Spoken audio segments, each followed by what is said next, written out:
Then your new brake pads.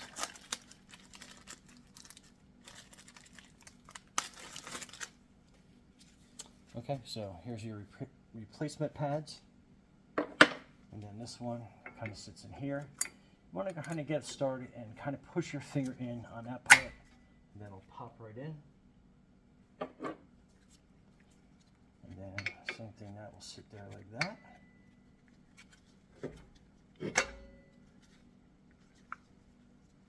And then make sure we twist the brake pad the right way.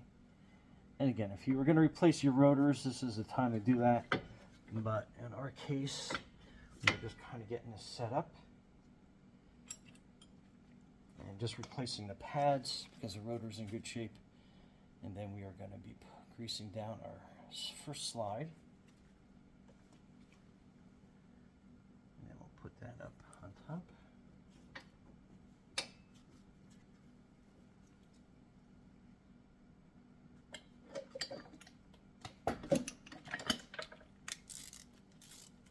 And then I always like to put these in a couple threads just to kind of grip before I tighten everything down.